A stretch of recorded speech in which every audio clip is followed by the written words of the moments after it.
Grabe, usap-usapan ngayon sa social media, ang isyu ni Jen at Kamangyan.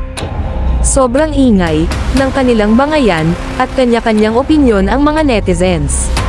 Pero kayo, Team Chubet ba o Team Pakbet? Tara, alamin natin ang buong kwento, at huwag kalimutang ilagay ang inyong opinyon sa comment section. Simulan na natin.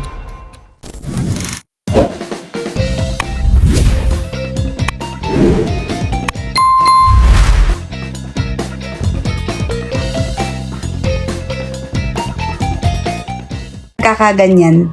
Sa totoo lang. Ilabas mo na yan. Sige na. Ipunta mo yan ng Bali. Doon ka mag-healing or something. Go na. Kasi na-stress na ako. Hindi ko alam kung ano bang feeling nyo hawak nyo ako sa leeg. No, be. Hindi naman ganun eh. At hindi mangyayari yun.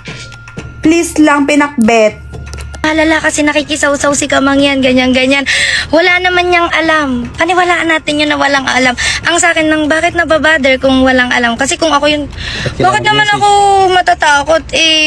Wala ngang alam yan. Pero bakit parang... Susumbong kita kay Ivan. Susumbong kita kay Ivan. Tsaka kay Al. Ay, Diyos ko. Yung mga artista po, kapag po kayo ay pupunta doon sa lugar nila, magpapirma po kayo ng NDA at pinagkakalat niyo yung mga pinagagawa niyo doon.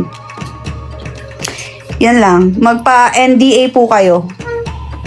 Kaso kahit may NDA, talaga namang talaga namang pinagkakalat pa din eh. Ay, Diyos ko. Kaya ka nakukumpara dun sa iba. Ano yung pangalan ng isang nagluluto? Gustong-gusto ko yun. Yung may malaking kawali, guys. Ano pangalan nun? Yung may malaking kawali? Yung lalaki?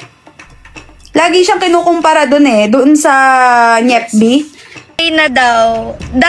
Sana totoo para talagang super happy. Ang sa amin lang naman, sana tumutugma yung nangyayari sa online at saka sa offline para talagang hindi kami nawiwindang na parang, wait lang, kakachat mo lang ng ganito, bakit may panglinis na? Hindi. Pero yun nga, yung inasabi nila na okay na daw sila, paniwalaan natin yun. Kasi, di ba, magkakakampi nga tayo talaga para matapos na, sige, maniwala tayo na okay na talagang thank you Lord, God is good. Pag pumunta kayo doon, lagi siya nakukumpara doon kasi yon namimigay ng pagkain, tumutulong talaga. Yung iba kasi, wala lang for the show lang na tulong tayo, mimigay tayo ng pagkain, ganito, ganyan. Tanungin niyo yung mga tao doon sa lugar nila. Tanungin niyo kung anong ugali at Diyos ko. Ayun, yung Alexis Vines ba yun? Yun, mabait kasi yun. Talagang, tignan nyo. Yun ang totoong yun ang totoong content creator. Nagluluto ng marami, ipapamigay sa mga tao. Kino-content, okay lang. Kasi nga, siya. Ate Chona to. Sumukita kay Iba.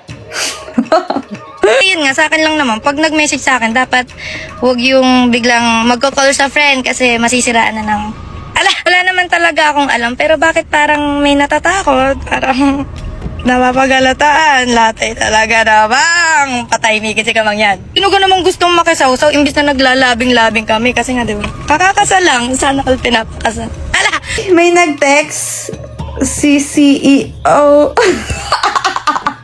Ay, may nag-text ulit si Ay, yung mabango ba yung pabango, guys? Nakabili na ba kayo? Ano ba yun? Na-promote pa tuloy.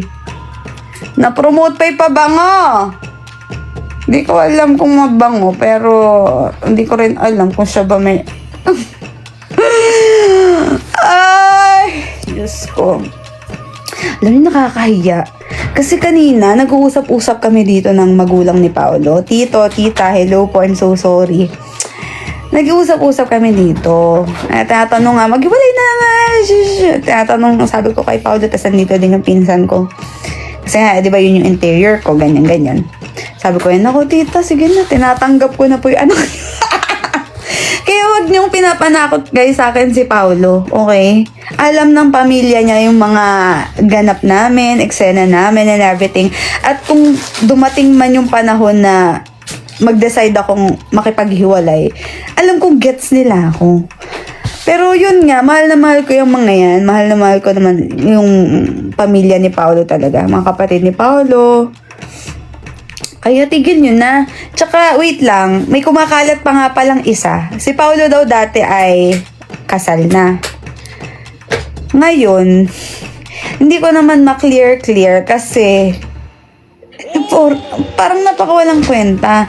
First of all, 2 beses na po kami nagkakaroon ng Senomar. So, meaning, Senomar, single. Okay? Alam nyo, may maikukwento pa ako ditong hindi dapat maikwento. Yung mga sekreto na... So, gets? Hindi ako naging kabit dahil kay Paolo kasi may asawa noon. Tsaka yung binabanggit nyo sa Reddit na may ex daw. Tas nag-lapse yung date na kesyo. Hindi guys. Tropa ko lang si Paolo dati.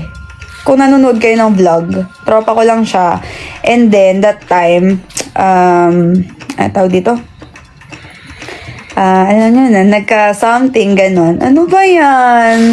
Bebe, too much information. Yung about dun sa message na wala daw karating-rating ang mga reply. Alam natin, ang totoo. May mga binanggit ako dong pangalan, talagang hindi mo yung pinansin. May tanong ako sa yung last, hindi mo ako nireplyan. Bakit? After pa pala nung chat, di ba wala nang reply? Mamalay ako, binlock na ako sa TikTok. Paano na ang collaboration? Ala, pati kung hindi na natatakot dapat walang mag-filter ng comment, walang for the delete ng mga comment kasi parang T20 na lang ata. Ala, hindi, joke lang. Ito naman, mapipigo na naman ang aking sister. Ang cute-cute naman yan. So, yun lang naman mga kamangyan. Kung alam ko lang na magiging okay pag nakisawsaw ako, ay di dati pa boom, tarat. Ay, iba yun. Pero, ayun nga, sana totoong okay kasi baka mamaya yung kunyari okay lang kasi syempre nagbati na yung kabila. Ako na lang ang naiwan. Ay, bakit ako na lang? Ay, ako na lang ang naaano ng mga tao. Pero sabi mo okay na, so dapat after nito wala na mga parinigan, wala na biglang magpo-post kasi pag nag-post ka ulit ng about sa mga away-away, ibig sabihin for the content lang yan, yung mga kunyari bati-bati na yan ha. So yun, pag sinabing bati na sila, maniwala tayo ha, maniwala na lang tayo kasi yun naman ang gusto nila kasi for the laro-laro nga ang mga person. And wala akong alam ha, wala. Uy, ito ang aking bebe boy. Pag may ginawa ba ako sa'yo, magagalit ka? Lolo ko ka ba? Ala! Wag kang hindi ako magloloko. Pero yun nga, hindi yung totoo, tsaka hindi totoong nagmamoney laundering ako. Visit kayo. Lahat ng issue yung binabato. Lahat na lang talaga. Okay? Oh, patayin na daw. Kagalit. Sige na. Baka baka kasi pag hindi ko to pinatay, baka ma-ER ako. Bye guys!